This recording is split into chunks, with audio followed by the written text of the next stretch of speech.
HSC বন্ধুরা, আজকে আমরা ভেক্টরের লেকচার 1 শুরু করব। ভেক্টরের একদম শুরু থেকে। তো হচ্ছে আমাদের ফিজিক্স বইয়ের ফিজিক্স ফার্স্ট পার্ট, ইন্টারমিডিয়েটের ফিজিক্স ফার্স্ট পার্টের দ্বিতীয় অধ্যায়।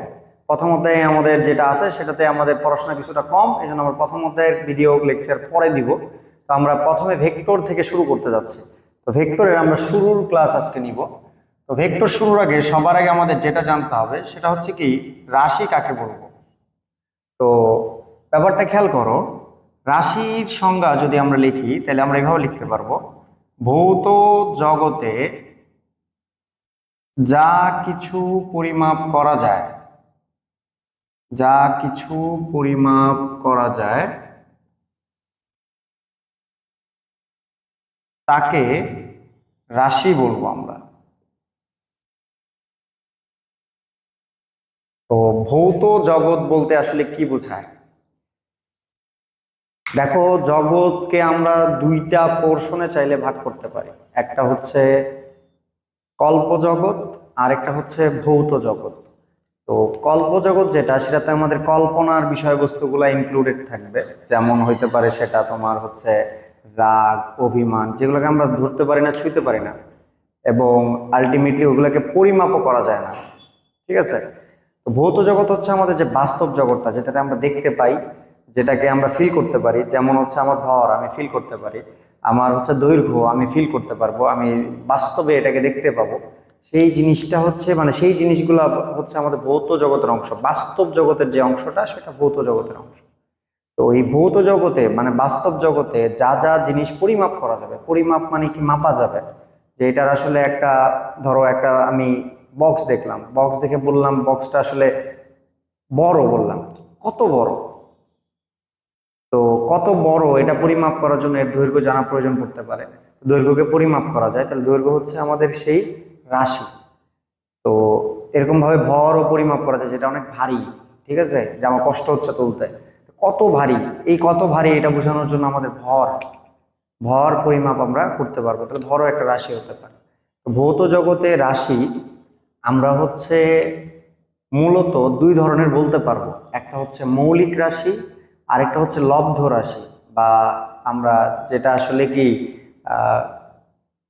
উৎপাদন করব মৌলিক রাশি থেকে, সেই রাশিগুলো হচ্ছে লব্ধ রাশি। আর মৌলিক রাশি হচ্ছে যে রাশিগুলো একবারেই কি অন্য কোনো রাশির সাথে রিলেটেড না, একবারেই মৌলিক, সেগুলো হচ্ছে মৌলিক রাশি। তো আমরা মৌলিক রাশি, লব্ধ রাশি নিয়ে পরে আলোচনা করব। যেহেতু আমাদের চ্যাপ্টারের নাম ভেক্টর, তো সবার আগে আমরা দিকের উপর ডিপেন্ড করে রাশি কয় ধরনের হতে পারে সেটা আমরা দেখব। দিকের উপর ডিপেন্ড করে রাশি আসলে প্রধানত দুই ধরনের। একটা হচ্ছে কি স্কেলার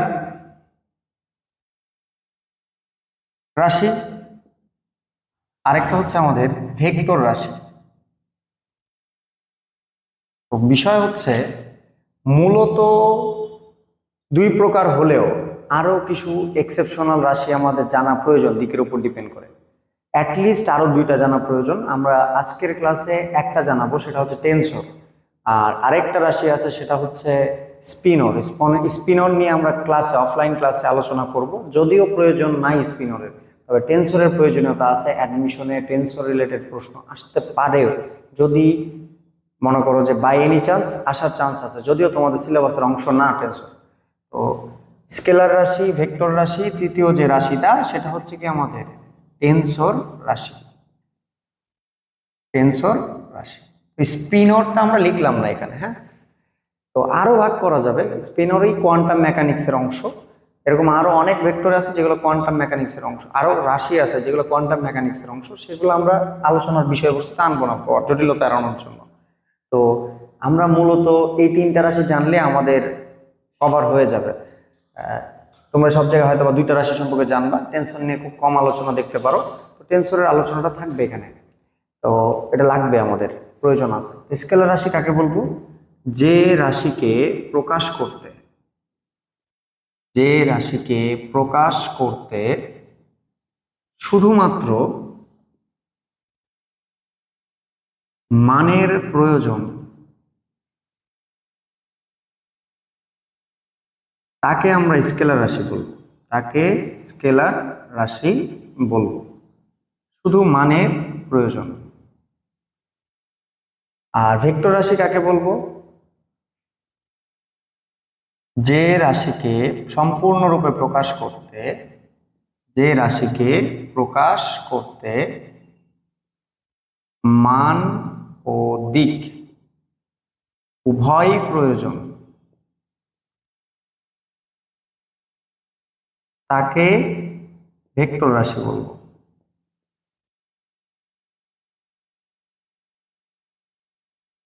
টেনসরের সংজ্ঞাটা তাহলে আমরা কি লিখবো?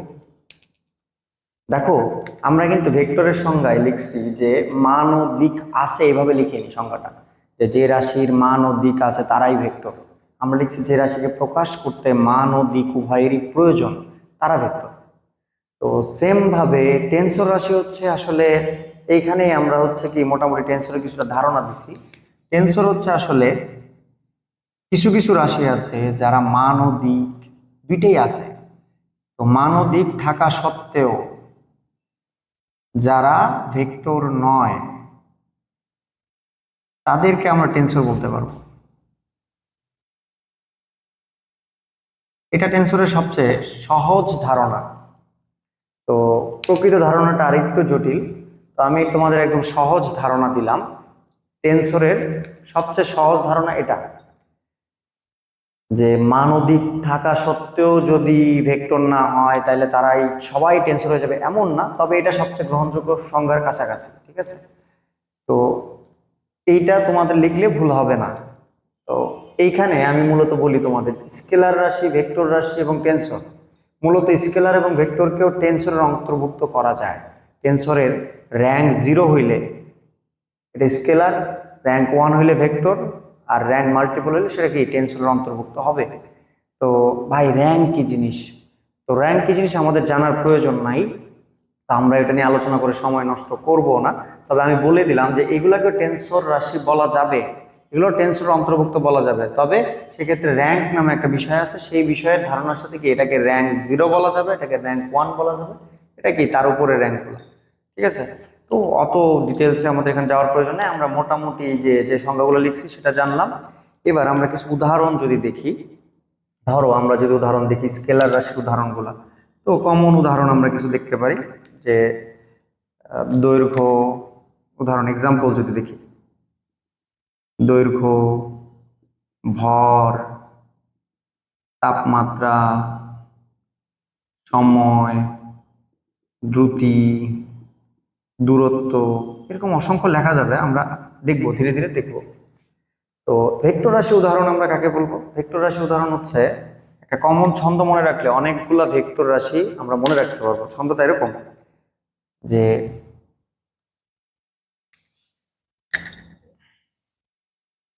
আশা করি তোমাদের সবুজে দেখতে অসুবিধা হবে না, আমি লিখি। আচ্ছা, সবুজে না লিখে দেখো, ভবে সব প্রিয়তম টুনির পিতা প্রেমে ভাসে। এই যে এই ছন্দটা দিয়ে আমরা মোটামুটি অনেকগুলা ভেক্টরকে মনে রাখতে পারবো। চলো দেখি আমরা কিভাবে মনে রাখতে পারি। ভতে আমাদের ভরবেগ, ভতে কি ভরবেগ, বেতে কি বেগ, শতে সরণ, এগুলো সব ভেক্টরের উদাহরণ। হ্যাঁ, বতে বল, প্রীতে পৃষ্ঠটান, পৃষ্ঠটান বোঝা যাচ্ছে না হয়তোবা। ওতে ওজন, ওজন নিয়ে আমাদের প্রচুর কনফিউশন হয়, ওজন কি রাশি এটা পরীক্ষায় আসে বেশি। ততে ত্বরণ, মতে মন্দন, টুনিতে টর্ক, ইত্যাদি আমরা কিছু লিখবো না। প্রেতে প্রাবল্য, মেতেও কিছু লিখবো না আমরা। ভাতে ভ্রামক, সেতে সান্দ্রতা। সান্দ্রতা, সান্দ্রতা কি জিনিস, ভ্রামক কি জিনিস, তারপর টর্ক কি জিনিস, পৃষ্ঠটান কি জিনিস, এইগুলা ভেক্টর রাশি। বাট এগুলো কি জিনিস ভাই এটা তো জানি না। এইগুলা কি জিনিস আমরা চ্যাপ্টার বাই চ্যাপ্টার সামনে জানতে পারবো। পৃষ্ঠটান কি জিনিস সেটা জানবো সপ্তম অধ্যায়ে, ভ্রামক কি জিনিস সেটা জানবো চতুর্থ অধ্যায়ে, সান্দ্রতা কি জিনিস সেটা আমরা সপ্তম অধ্যায়ে জানবো। এগুলো নিয়ে ডিটেলস আলোচনা আছে। তো আপাতত আমরা এগুলো কি রাশি সেটা জেনে নেই। এই জন্য আমরা এখানে উদাহরণগুলো দিলাম, কারণ আমরা পড়ছি ভেক্টর রাশি আর স্কেলার রাশি নিয়ে। তো এই জন্য এখন জেনে নেওয়া প্রয়োজন, তখন আলটিমেটলি এগুলো যখন পড়বো আমরা তখন এগুলো মানে এটা কি রাশি আলোচনা করার খুব ক্ষেত্রে কম ক্ষেত্রে কি সুযোগ পাওয়া যায়। এই জন্য এখন জেনে নিতে হবে। হ্যাঁ, এই জেনে নেওয়াটা কি ইম্পর্টেন্ট কিনা? হ্যাঁ, অবশ্যই ইম্পর্টেন্ট। পরীক্ষায় ভার্সিটি বলো, বোর্ড বলো, তারপর হচ্ছে কি তোমার এই বুয়েট প্রিলি বলো, বিভিন্ন জায়গায় এই টাইপের কোশ্চেন দিতে পারে, নিচের কোনটি কোন রাশি, স্কেলার না ভেক্টর, বা নিচের কোনটি ভেক্টর কোনটি স্কেলার, এই টাইপের কমন প্রশ্ন আসতে পারে। তাহলে যত সংখ্যক বেশি রাশি আমরা মনে রাখতে পারবো তত আমাদের জন্য ভালো, যে কোনটা কোন রাশি। ঠিক আছে, তাহলে সেক্ষেত্রে খেয়াল করো, আমরা মোটামুটি অনেকগুলা স্কেলার আর ভেক্টর জেনে ফেললাম। এবার তোমাদেরকে আরো বেশি সংখ্যক রাশি মনে রাখার জন্য আমি 4টা লাইন তোমাদেরকে মুখস্থ করাবো। এই 4টা লাইন যদি মনে রাখতে পারো তাহলে আরো বেশি রাশি তোমরা মনে রাখতে পারবে। আরো বেশি রাশি বলতে কি, আরো বেশি সংখ্যক স্কেলার আর ভেক্টর মনে রাখতে পারবো। তো বলতে পারো ভাইয়া টেন্সর উদাহরণ দিবেন? দিব, সামনে আসতেছি। আগে আমরা আরো 4টা লাইন দেখে নেই, যেখানে আমরা যেগুলো মনে রাখলে আমরা মোটামুটি আরো বেশি সংখ্যক স্কেলার আর ভেক্টরের উদাহরণ মাথায় রাখতে পারবো।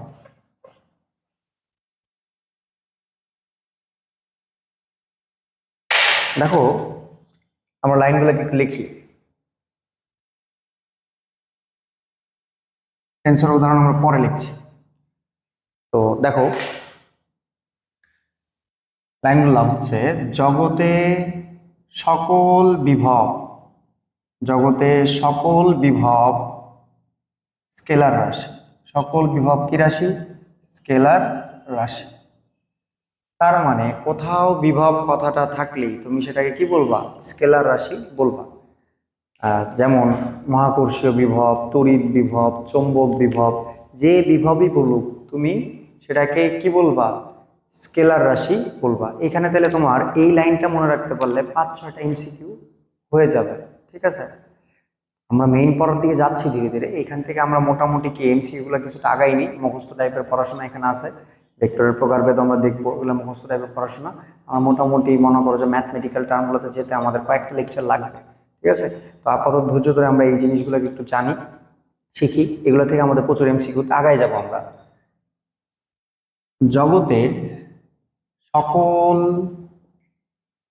ফ্লাক্স স্কেলার রাশি। তার মানে ফ্লাক্স কথাটা থাকলেই সেটা অবশ্যই কি রাশি? স্কেলার রাশি। তড়িৎ ফ্লাক্স, চৌম্বক ফ্লাক্স, আলোক ফ্লাক্স কথাটা থাকলেই সেটা কি রাশি হবে? স্কেলার রাশি হবে। জগতে সকল ভ্রামক, আচ্ছা ভ্রামক না দেই, আগে প্রাবল্য দেই। প্রাবল্য একটু আগে আমরা দেখছিলাম, সকল প্রাবল্যই ভেক্টর রাশি। মানে প্রাবল্য উদাহরণ হিসাবে আমরা যদি বলি, তড়িৎ প্রাবল্য, চৌম্বক প্রাবল্য, মহাকর্ষীয় প্রাবল্য, প্রাবল্য কথা থাকলেই সেটা কি হয়ে যাবে? ভেক্টর হয়ে যাবে। তুমি অটো চয়েসে তাহলে কোথাও যদি প্রাবল্য কথাটাই দেখো, সেটা যে প্রাবল্যই হোক সেটা অবশ্যই কি রাশি? ভেক্টর রাশি।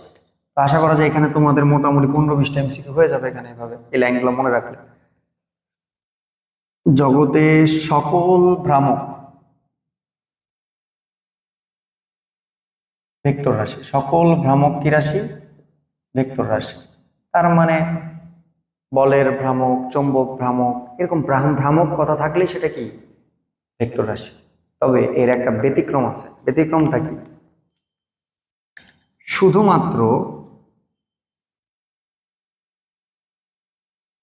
জড়তার ভ্রামক স্কেলার রাশি। মূলত এটা স্কেলারও না, এটা টেনসর রাশি। তো আমরা বইয়ে যেহেতু টেনসর নিয়ে আলোচনা করে নাই, তো সেক্ষেত্রে আমরা এটাকে কি বলবো? স্কেলারই বলবো। ঠিক আছে, যদি অপশনে টেনসর থাকে যে জড়তার ভ্রামক কি রাশি, অপশনে টেনসর পাইছে, তাহলে অবশ্যই কি দিবা? টেনসর। তো জড়তার ভ্রামক মান ও দিক থাকা সত্ত্বেও এটা কি রাশি? ভেক্টর রাশি না।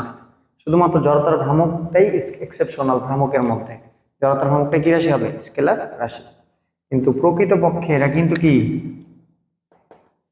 টেনসর। শুধুমাত্র জড়তার ভ্রামক স্কেলার রাশি। আমরা জাস্ট হচ্ছে কি, আমাদের যেহেতু বই আলোচনা করেনি তাই এটাকে আমরা স্কেলার বলছি, কিন্তু প্রকৃতপক্ষে এটা কি রাশি? টেনসর রাশি। তো আসলে এরকম টেনসরের কিছু উদাহরণ দেখে নিই, যারা হচ্ছে মান ও দিক থাকা সত্ত্বেও ভেক্টর না। পুরো বই খুঁজে তোমরা একসাথে এই জিনিসগুলো পাবো না, আমি তোমাকে পুরো জিনিসটাকে একসাথে গুছাই দিই। একসাথে সবগুলো টেন্সর উদাহরণ তুমি দেখে নিবা, তোমার বইয়ে আছে যেগুলা সেগুলা। দেখো টেন্সর উদাহরণগুলো আমরা কি, চাপ, জড়তার ভ্রামক, তড়িৎ প্রবাহ। দেখো তড়িৎ প্রবাহ এমন একটা রাশি যার মান ও দিক থাকা সত্ত্বেও সেটা কিন্তু কি না, ভেক্টর না। যেমন তড়িৎ প্রবাহের মান আর দিক তো অবশ্যই আছে, তুমি জানো তড়িৎ প্রবাহের মান কত। ধরো এটা হচ্ছে এখানে 5 অ্যাম্পিয়ার কারেন্ট যাচ্ছে, এই 5 অ্যাম্পিয়ারের দিক ধনাত্মক থেকে ঋণাত্মকের দিকে, প্রচলিত দিক যেটা ধনাত্মক থেকে ঋণাত্মকের দিকে। আবার মানও আছে, মান কত 5 অ্যাম্পিয়ার, আর দিক কত ধনাত্মক থেকে ঋণাত্মক। তো সেক্ষেত্রে মান আর দিক দুইটাই আছে থাকার পরেও আলটিমেটলি কি এটা কি না, ভেক্টর না, এটা কি রাশি, স্কেলার রাশি তুমি বলবা, কিন্তু প্রকৃতপক্ষে এগুলা কিন্তু কি রাশি, টেনসর রাশি। চাপ, জড়তার ভ্রামক, তড়িৎ প্রবাহ, পীড়ন, বিকৃতি, এগুলো আমরা পরে পড়বো, রাশিগুলো লাগবে। তো মেডিকেল বা হচ্ছে ভার্সিটি অ্যাডমিশন টেস্টে এটা সঠিকটা জানার প্রয়োজন পড়তে পারে, ঠিক আছে। তো চাপ, জড়তার ভ্রামক, তড়িৎ প্রবাহ, পীড়ন, বিকৃতি। ক্ষেত্রফল নিয়ে কন্ট্রোভার্সি আছে, ক্ষেত্রফল কখনো স্কেলার কখনো ভেক্টর, সেটা নিয়ে আমরা পরে আলোচনা করবো আরো ডিটেলস। তো এই যে আপাতত এরা এরা হচ্ছে মান অধিক থাকা সত্ত্বেও এদের প্রত্যেকের মান অধিক আছে। চাপের দিকটা একটু জটিল, ঠিক আছে, চাপেরও মান আছে, দিক আছে, জড়তার ভ্রামকেরও মান আর দিক আছে, তড়িৎ প্রবাহের মান ও দিক আছে, পীড়নেরও তার মান ও দিক আছে, বিকৃতিরও মান ও দিক আছে, ক্ষেত্রফলেরও তাই। কিন্তু তারপরেও এটা কি, এদের মান ও দিক থাকা সত্ত্বেও এরা কি নয়, এরা ভেক্টর নয়। তাহলে এরা কি রাশি, এরা স্কেলার রাশি। কিন্তু প্রকৃতপক্ষে এরা কি,